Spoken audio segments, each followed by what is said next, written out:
तिल वाली बहू। शकुंतला बहुत ही धार्मिक महिला है। हर समय पूजा पाठ में लगी रहती है। वो कोई भी काम बिना शुभ मुहूर्त के नहीं करती है।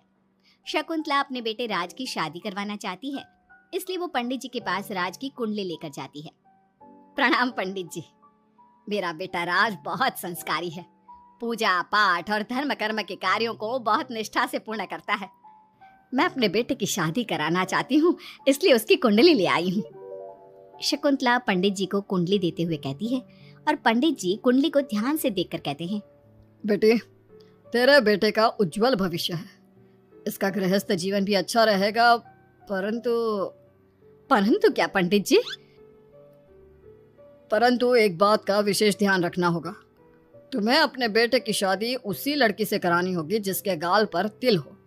वो लड़की तुम्हारे घर, तुम्हारे बेटे और तुम्हारे भविष्य के लिए सुख, शांति और समृद्धि लाएगी।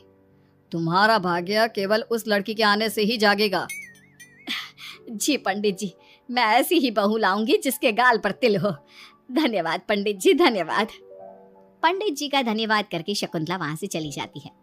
अब वो दिन रात तिल वाली बहू के बारे में सोचती रहती है। शकुंतला अपने बेटे का जहां भी रिश्ता लगाती तो उसकी एक ही शर्त होती कि तिल वाली बहू चाहिए, लेकिन उसे तिल वाली बहू कहीं मिलती ही नहीं। एक दिन अपनी माँ को इस तरह से परेशान देखकर राज कहता है, माँ, आप मेरे लिए तिल वाली लड़की क्यों देख रही हैं?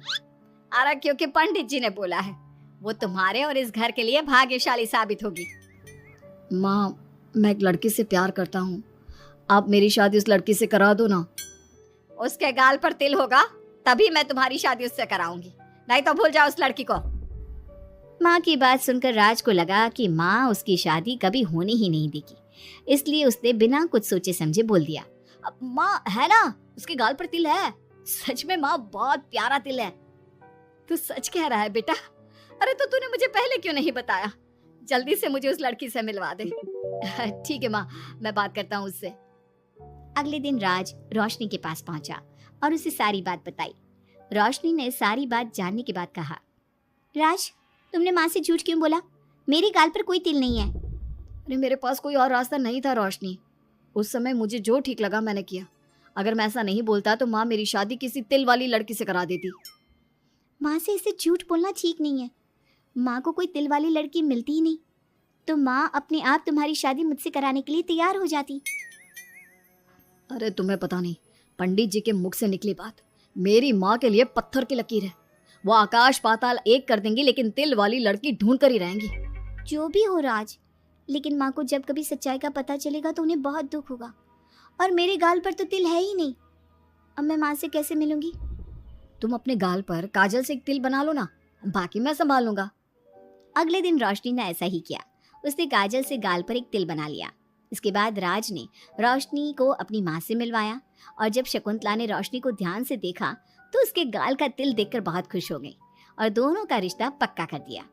कुछ ही दिनों में शकुंतला ने राज और रोशनी की शादी बहुत धूमधाम से करा दी। बहू, राज, जल्दी बाहर आओ, एक खुशखबरी है। रोशनी और राज बाहर आते हैं। राज, देखा, मेरी बहू के भाग्य से घर में खुशी आने लगी। जिस जमीन का केस हम पिछले 10 साल से लड़ रहे थे ना, वो केस अब खत्म हो गया है। अभी अभी वकील साहब का फोन आया है, वो केस हम जीत गए हैं।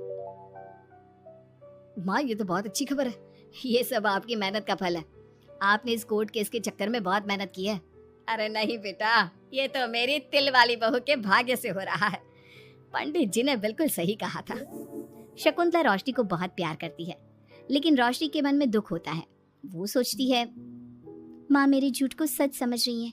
अगर माँ को ये पता चल गया कि ये तिल नहीं काजल है तो उन्हें कितना दुख होगा। मैं आज ही राज से बात करूंगी कि वो माँ को सारी सच्चाई बता दे।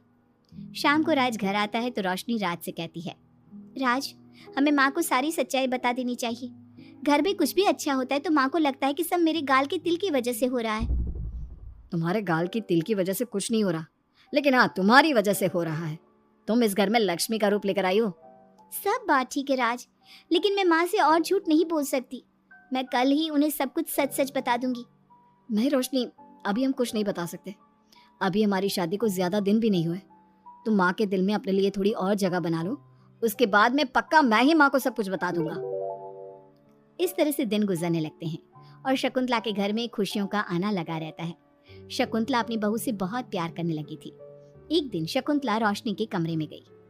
बहू, ओ बहू, कहाँ है तू? माँ, मैं बाथरूम में हूँ, नहा रही हूँ। अरे देख तो मैं तेरे लिए क्या लाई हूँ, जल्दी बाहर आ। अब मैं क्या करूँ? मेरे पास तो काजल भी नहीं है, अब चेहरे पर क्या लगाऊं? राज, तुमने अच्छा फंसाया मुझे। माँ, आप अपने कमरे में जाइए, मुझे नहाने में थोड़ा टाइम लगेगा, मैं खुद आपके कमरे में आ जाऊंगी। नहीं बहू, तू जल्दी से निकल कर आ, मैं यहीं बैठी हूँ तेरे कमरे में। जब रोशनी को इस बात का एहसास हो गया कि उसकी सास कमरे से नहीं जाएगी, तो उसने अपने गीले बाल एक तरफ कर लिए और बालों से अपना आधा चेहरा छुपाकर बाहर आई। बहू, नहा ली तुम?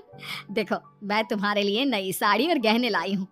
आज शाम को बहुत मेहमान आ रहे हैं, मैं तुम्हें सबसे मिलवाऊंगी। मेहमान किस लिए आ रहे हैं माँ? अरे तुम्हें राज ने बताया नहीं बहू? हमारी कंपनी इस साल नंबर 1 की पोजीशन पर पहुंच गई है और ये सब तेरी वजह से हुआ है। चलो मैं चलती हूँ, मुझे शाम की बहुत सारी तैयारी भी तो करनी है। जब शकुंतला रोशनी के कमरे से चली गई, तब उसकी जान में जान आई। शाम को पार्टी में बहुत बड़े बड़े लोग आए थे। शकुंतला ने अपनी बहू को सबसे मिलवाया और उसकी खूब तारीफ की। पार्टी में सब लोग शकुंतला के सक्सेस का राज पूछ रहे थे, तो शकुंतला अपनी बहू और उसके दिल की तारीफ कर रही थी। एक दिन शकुंतला अपने बहू बेटे के साथ घूमने गई। आज हम घूमने आए हैं तो देखो मौसम भी कितना प्यारा हो गया है, लगता है बारिश आने वाली है। शकुंतला के इतना कहते ही जोरों की बारिश शुरू हो गई। रोशनी और राज कुछ सोच पाते इससे पहले ही रोशनी के गाल पर काजल का तिल बह गया और शकुंतला ने ये सब देख लिया। अब शकुंतला के गुस्से की कोई हद ना रही। तूने मुझसे झूठ बोला? तेरी इतनी हिम्मत? कल वही मैंने तुझे इतना प्यार किया, तुझे अपने बेटे से ज्यादा ममता दी और तूने मेरे साथ विश्वासघात किया। मैं तुझे कभी माफ नहीं करूंगी। माँ, इसमें रोशनी की कोई गलती नहीं है, मैंने ही कहा था इसे ऐसा करने के लिए। रोशनी ने कई बार आपको सच्चाई बताने की कोशिश की, लेकिन मैंने हर बार उसे रोक दिया। क्या तूने कहा था? क्यों किया तूने ऐसा? कितना बुरा दिन था वो जब मैंने तुम दोनों की शादी करवाई और तुझे शर्म नहीं आई अपनी माँ को धोखा देते हुए? तो माँ, मैं और क्या करता, अब तो पीछे ही पड़ गई थी तिल वाली बहू के। आपको कोई लड़की भी तो नहीं मिल रही थी और मैं रोशनी को बहुत प्यार करता हूँ, उसके बिना नहीं रह सकता। हाँ, तो अब इसी के पास रहे, मैं तुम दोनों की शक्ल नहीं देखना चाहती। ले जा इस झूठी और मनहूस लड़की को मेरे सामने से। माँ, कल तक तो रोशनी बहुत भाग्यवान थी, आज ये मनहूस हो गई। अपनी सोच बदलो माँ, चेहरे के ऊपर तिल होने से कुछ नहीं होता। आपने देखा नहीं, रोशनी के घर आते ही हमारे सारे काम पूरे हो गए। आज हमारी कंपनी नंबर 1 है।